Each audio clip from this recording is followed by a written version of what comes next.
باب فضل الطہور باللیل والنہار، پاک رہنا یا باوضو رہنا رات کو اور دن کو، یعنی اس کی فضیلت۔ وفضل صلاۃ عند الطہور باللیل والنہار، اور رات اور دن میں وضو کے بعد نماز پڑھنے کی فضیلت۔ حدثنا اسحاق ابن نصر حدثنا ابواسامہ عن ابی حیان عن ابی زرعہ عن ابوہریرہ رضی اللہ عنہ ان النبی صلی اللہ علیہ وسلم قال لبلال عند صلاۃ الفجر یا بلال حدثنی بارجع عمل عملتہ فی الاسلام۔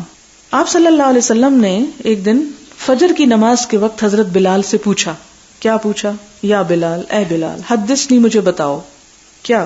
بارجع، زیادہ امید کیا ہوا، عمل عملتہ فی الاسلام، جو تم نے اسلام قبول کر کے کبھی کیا ہو، یعنی کون سا تمہارا ایسا عمل ہے جس پہ تم سمجھتے ہو کہ تمہیں سب سے زیادہ ثواب ملے گا؟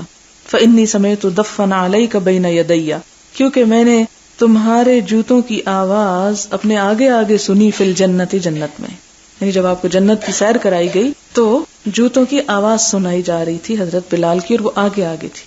قال، کہتے ہیں، ما عملت عملا ارجا عندی، نہیں میں نے عمل کیا کوئی عمل کہ جس سے امید رکھتا ہوں میں، انی لم اتطہر، مگر یہ کہ میں نے جب کبھی وضو کیا، طہورن، کوئی بھی وضو، فی ساعت لیل او نہار، رات یا دن کی گھڑی میں، الا صلیت بذلک الطہور، مگر یہ کہ میں نے اس وضو کے ساتھ کچھ نہ کچھ نماز پڑھ لی، ما کتب لی ان اصلی، جو بھی مجھے توفیق تھی یا لکھا گیا تھا میری قسمت میں کہ میں پڑھ لوں۔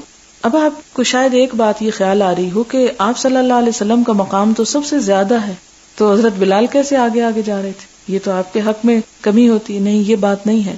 بات یہ ہے کہ حضرت بلال جو تھے وہ سفر میں، حضر میں آپ کے ساتھ رہا کرتے تھے، اور آپ کا سامان وغیرہ اٹھا کر آپ کے آگے آگے جایا کرتے تھے، تو جنت میں بھی اسی وجہ سے وہ ان کے آگے آگے چل رہے تھے، اور اس لیے بھی کہ وہ صرف آپ صلی اللہ علیہ وسلم کی یہ خدمت نہیں کرتے تھے بلکہ اس کے ساتھ ہی باوضو رہتے، اور جب بھی وضو کرتے تو تحیۃ الوضو پڑھ لیتے۔ اس نماز کو جو وضو کرنے پہ پڑھی جاتی ہے تحیۃ الوضو کہا جاتا ہے، یعنی وضو کے نفل۔